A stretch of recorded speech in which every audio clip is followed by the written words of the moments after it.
Ladies and gentlemen, my name is Yvonne Parsons, and today we're back with another video. And guess what, guys? I am back after Clash in Italy, which I don't know why I'm back because Clash in Italy, if you haven't heard, was trash. It was trash. When I mean trash, I mean trash. And I really just want to talk about the downfalls and just really everything that they've done wrong on this card, and also just some of the stuff that they could have done better, even though I really already said that. And plus, really just recapping the show. That's what I really meant to say.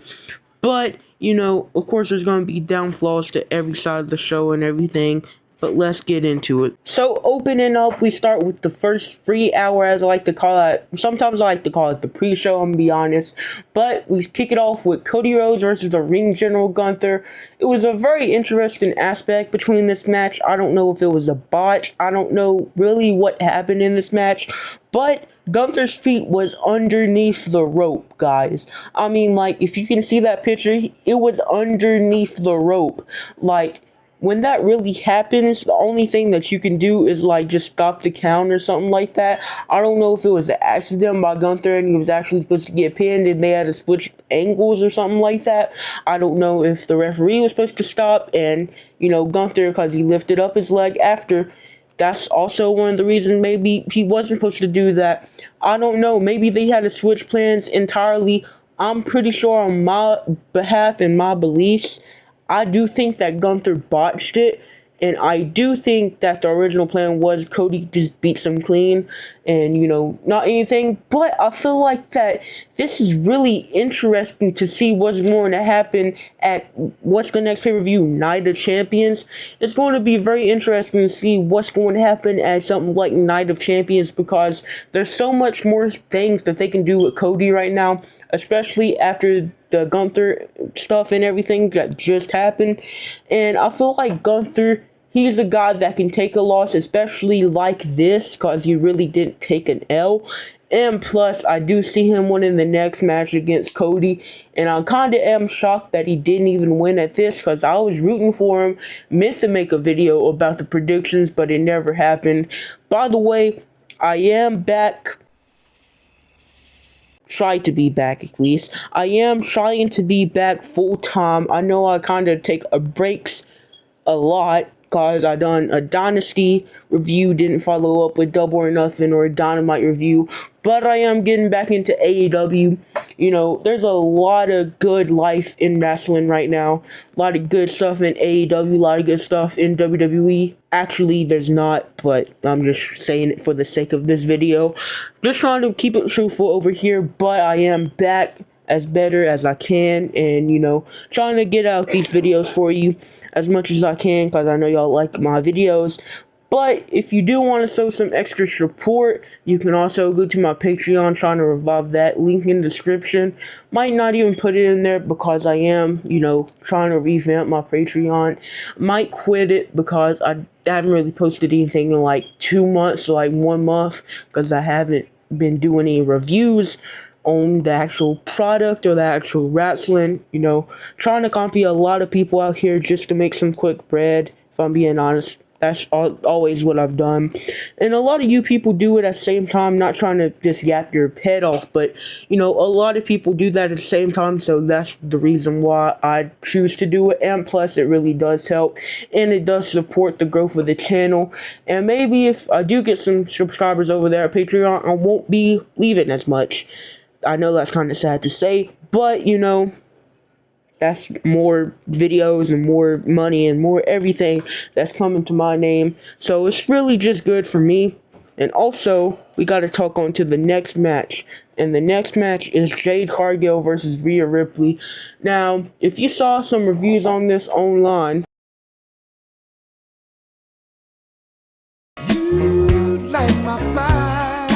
then you would see that this match definitely has some backlash.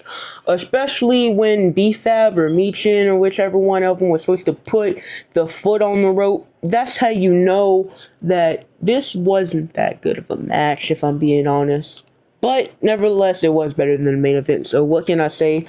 Rhea Ripley ends up getting the win after Charlotte Flair comes back to help her. I thought it was going to be Io Sky for some reason, but I know that's kind of dead right there. But, you know, it's good to see that Charlotte and Rhea are actually friends now instead of just, you know, not being together or anything. This was also the last match on the free channel of ESPN. So if any of my viewers who don't have ESPN Unlimited or whatever it is, you know, adios to you guys. So talking about the next match is probably going to be just shocking to you, which is really shocking if I'm being honest. Brock Lesnar tries to squash Oba Femi. He does 3 F5s off of the bat. Oba still kicks out. He puts him in a Kimura. He still gets out. He does another F5. He kicks out. He does another F5. He kicks out. And then he does an F5 through the table. He gets back into the ring. He tries to go for a fall from grace. Brock just stops it right there. And then Brock puts him in F5. I'm so sorry for losing my words right there, but Brock puts him in F5, and it's just like, it's making Oba look good at the same time, but it's like, why just do the same thing that you done at WrestleMania? Why do the same thing that you done at Backlash or something like that? Why keep on doing the same thing? And I get that it's a switch up because they have Brock Lesnar win this time, but why kind of ruin the momentum, which we'll also be talking about in the main event match? Why just ruin the momentum of a competitor that you have? Which I'm not saying this ruined Oba Femi's momentum. I'm just saying maybe they could have had Oba look a little bit stronger in this match, even though he did look strong, because I know Brock did have to win, and his next match probably is going to be at SummerSlam, where he might face Oba. I don't know. He also might do that at like Night of Champions and then retire to Gunther at SummerSlam, which, you know, would be a great profit in itself. But I don't know what they're going with the Oba thing and everything right now. Oba's in the King of the Ring tournament. I almost said he's in the Queen of the Ring, but King of the Ring tournament, and he's facing on Monday Night Raw. Also, review coming soon. He's doing everything that's imagining right now, and just what a way to kind of kill his momentum. Like, just have Brock do like 15 F5s and then have Oba still kick out, and then like the Kimura's a super finisher. I'll be more happy if he would have like tapped out to like that or something. But you know, I don't think it really killed Oba's momentum like that, but it also did put like a little bit of shift in there. I guess that's how you would say it. But he did put a little bit of something in there that sprinkled with Oba's momentum. But at the same time, we got to talk about the next match, which is Becky Lynch versus Sol Ruca. I didn't really watch this match like that. The thing that really surprised me in this match is that they're actually pushing different stars. They're actually pushing Sol Ruca now instead of pushing like the old people like Becky Lynch. Instead of pushing like the same old, I guess you would say. It's just like, it's crazy because I thought WWE would never do this. If you go back and look at some of my old reviews, yes, my voice has changed, but that's also one thing. But, you know, a lot of stuff has changed because I was talking about we need some new flavor in the mix. We need some new flavor. And we've got a lot of new flavor in the WWE, especially in the women's division. But we keep on getting back to Rhea Ripley. We keep on getting back to Liv Morgan. We keep on getting back to Becky Lynch. We keep on getting back to even AJ Lee at this point. We keep on getting back to even Paige, which I know is crazy. So the thing about it is, you know, maybe trying to push out the old people and in with the people like Sol Ruca, in with the people like Tatum Paxley, in with the people like Zarya or something, or JC Jane or Raquel, or, you know, just replace all of them and slowly start putting in the new women. Also, say the same for the men's, you know, start pushing out Roman Reigns, pushing in Oba Femi, you know, start pushing back Brock Lesnar and start pushing in Alexis King. That was made up. But just the thing about it is, really the proven point in this match is that WWE is, you know, pushing people now, which I can't believe it, but at the same time, they're still pushing old people while putting the new people in there. Because I don't see Becky Lynch just not holding the Intercontinental title again. because it's been a really good stepping stone for her, especially because she's elevated that title. I think that it's great that she's doing that right now. And I think Becky eventually will probably win back the title, but it's not really anything bad with Becky because she's elevating that title to its next level. She's not decreasing that title down to like the bare bones, the bare minimum. Because every time that she's lost to Maxine Dupree, AJ Lee, because even though she's old, it still gave her a pretty big push. Every time that she's lost to somebody, she has gave them an even bigger push. Even the people that she's won against, like Lara Valkyria, she gave her a bigger push, even though WWE didn't use her like that. You know, she gives her, like, who else? Maxine Dupree, a bigger push. Just all of these people, Becky Lynch has been given a bigger push, so I'm fine with Becky having the title right now.